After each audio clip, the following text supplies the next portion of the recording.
In recent years, raw food for cats, also known as the barf diet, has gained ground among owners who are more attentive to the health of their felines. The proposal is simple. Respect the strict carnivorous nature of cats and offer food as close as possible to what they would eat in the wild. After all, a cat was not born to feed on industrialized dry food. He was born to hunt, consume meat, bones, and offal.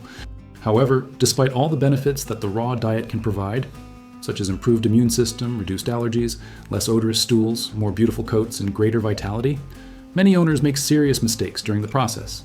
And these mistakes can be costly, from nutritional deficiencies to serious risks of infection and dietary imbalance. So in this video, we're going to reveal the 3 biggest mistakes made in raw cat feeding, and more importantly, how to avoid them in a practical and safe way, based on veterinary science and the experience of professionals who have been tracking the transition for years. The first mistake, and perhaps the most common, is to believe that any raw meat will do. Many beginner tutors simply buy chicken breast, cut it into cubes, and put it in the pot, but this is far from enough. Cats are neither omnivores nor opportunistic like dogs. They need a specific nutritional profile, extremely demanding, and based on a composition that goes far beyond muscle meat. In the wild, a hunting cat consumes the entire animal, including organs such as the liver and kidneys, ground bone, fat, and even the contents of the prey's digestive tract. This provides a balanced ratio of protein, taurine, fat-soluble vitamins, minerals, and digestive enzymes. Feeding a cat only muscle, such as chicken breast or lean beef, quickly leads to severe deficiencies, especially of taurine, calcium, vitamin A, and iron. To avoid this mistake, the guidance is clear. Raw food needs to follow a balanced formula. This means including, in the correct proportions, muscle meats, around 70%, organs such as liver and heart, about 15%, ground or crushed raw bones, around 10%, and supplementation if necessary with omega, iodine, and taurine. There are specialized veterinary nutritionists who can put together this formulation in a personalized way. And for those who are just starting out, this is the safest choice. The second serious mistake is ignoring microbiological risks.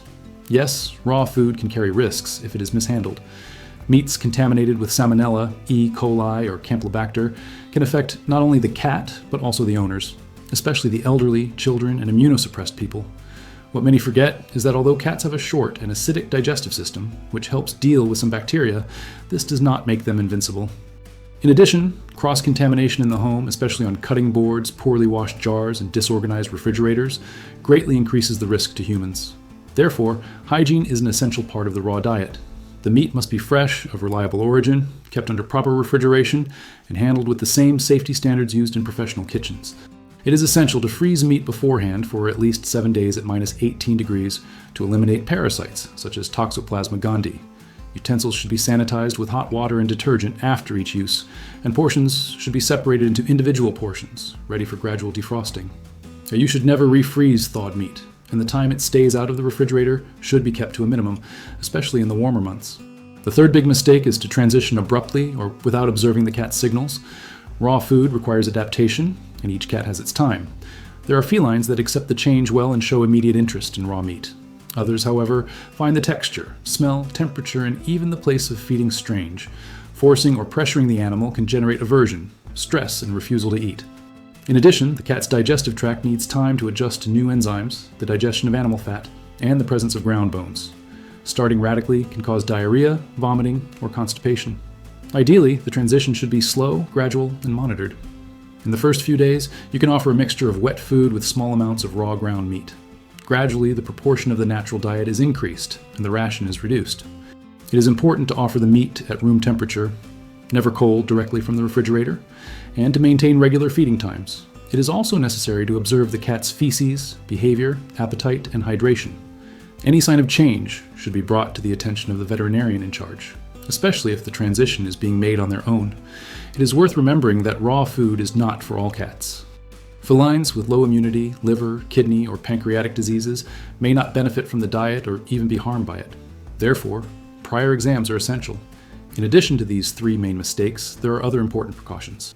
Not offering cooked bones, as they become brittle and dangerous, not using spices or salt, never replacing ingredients on your own, and not relying on homemade recipes on the internet without professional support.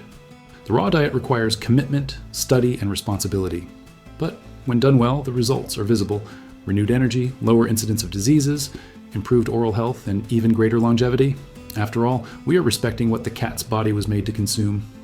In summary, don't just offer muscle meat, set up a balanced formula, have absolute hygiene, treat raw meat as a controlled risk food, respect your cat's time and signals. The transition must be slow and monitored. If you are considering starting this journey, remember, information and professional guidance are the keys for your cat to live better, healthier, and fuller. Because when we respect biology, the body responds with vitality.